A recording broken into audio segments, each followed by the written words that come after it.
Ever get that feeling? Like, when it comes to the stock market, everyone else somehow has a crystal ball except you. Well, today, we're going old school for some clarity, diving deep into Benjamin Graham's The Intelligent Investor. Oh, a classic. Right.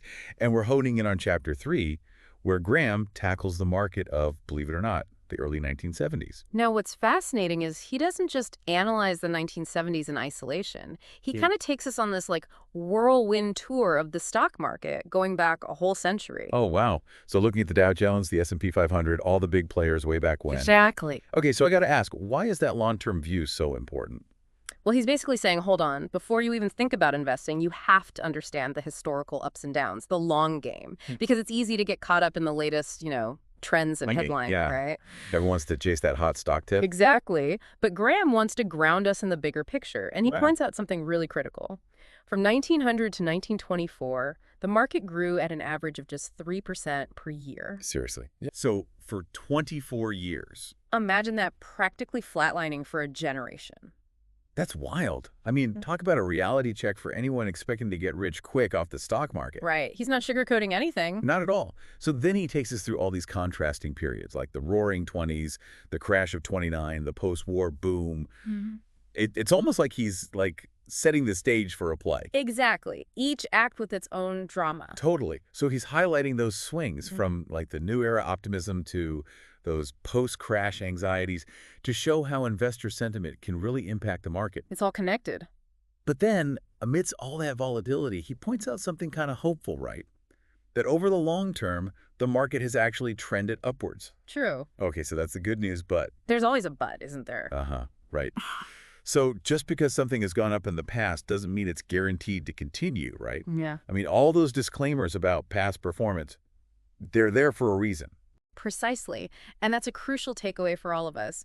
Graham wants us to be students of history, not prisoners of it. I like that. He's not saying the past predicts the future, but understanding it can help us navigate the present. It's like having a roadmap, not a crystal ball. You might not know exactly which roads are going to be bumpy, but at least you've got a sense of the terrain. Exactly. So now fast forward to the early 1970s. Ah, the 70s. Coming off this period of huge growth, but also some, let's say, unsettling dips, investors are understandably a little on edge. Oh, yeah. And that's where we're going next, into Chapter 3, where Graham really digs into the market conditions of 1972, a year when a lot of investors were feeling, well, maybe a little lost, wondering which way the market was going to swing next. Kind of sounds familiar, doesn't it? It really does. That feeling of uncertainty never seems to go away completely, does it? You're telling me it's like that constant market hum in the background. Exactly. But back to 1972, paint us a picture. What's the scene? What's Graham seeing that's making him, scratch his chin a little bit? Well, picture this. The Dow Jones is hovering around 900, and the S&P 500, it's around 100. Okay, so those numbers, are they good, bad?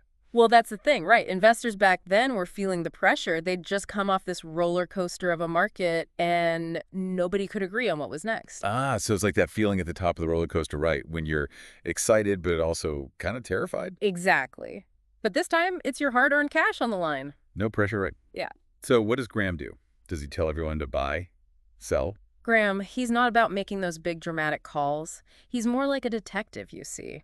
He wants to look past all the noise and figure out if prices actually make sense. Love that. Yeah. Detective Graham on the case. So how does he go about that? Well, he starts digging into these financial ratios, price-to-earnings ratios, dividend yields. He's looking for those hidden clues. To see if the market is, overheated or maybe like a hidden gem that's been overlooked? Exactly. Is it a bargain, or are we being sold a bill of goods? Okay, I'm intrigued. So he's looking at these ratios, but he's also got that long-term view in mind, right? He's not just focused on 1972 in a vacuum. Absolutely. And that's where it gets interesting. One of the things he does is compare stock yields to bond yields over several decades. Okay, interesting. So how much cash you're getting back from your investments compared to something considered safer like a bond. You got it. Now, back in 1948, get this, stock yields were twice as high as bond yields. Wow, really? Okay, that makes sense. People were still a little skittish after the Depression.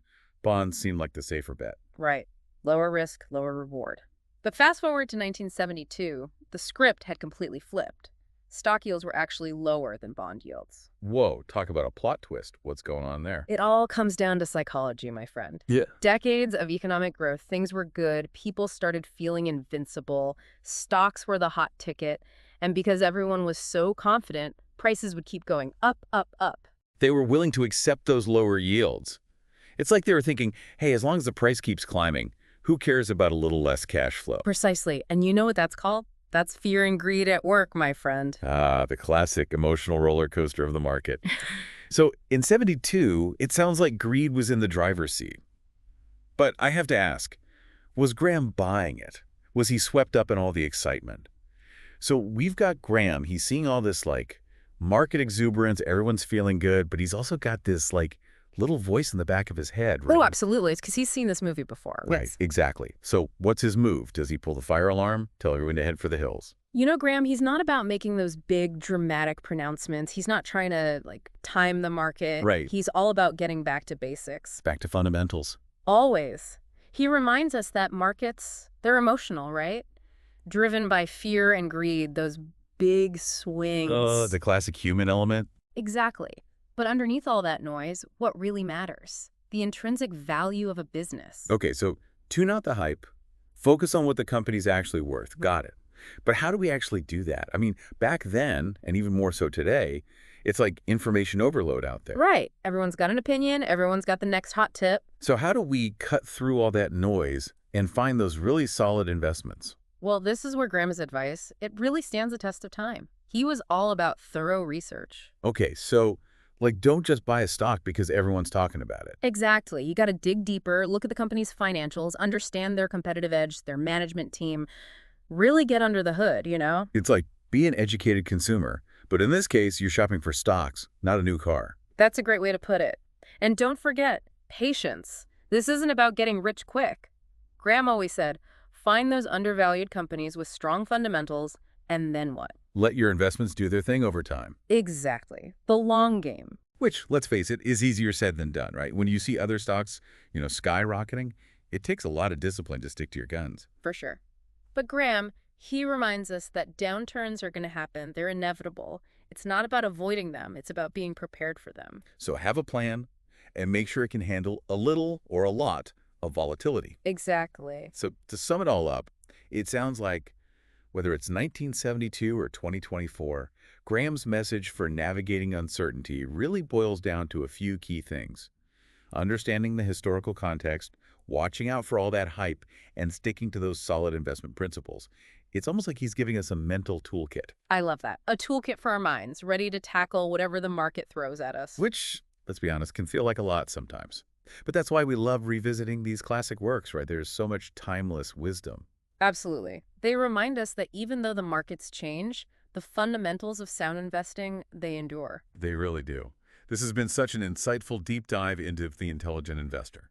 Thanks for joining us on this journey through time. And as always, thanks to you out there for listening. Until next time, keep learning, keep questioning, and keep investing wisely.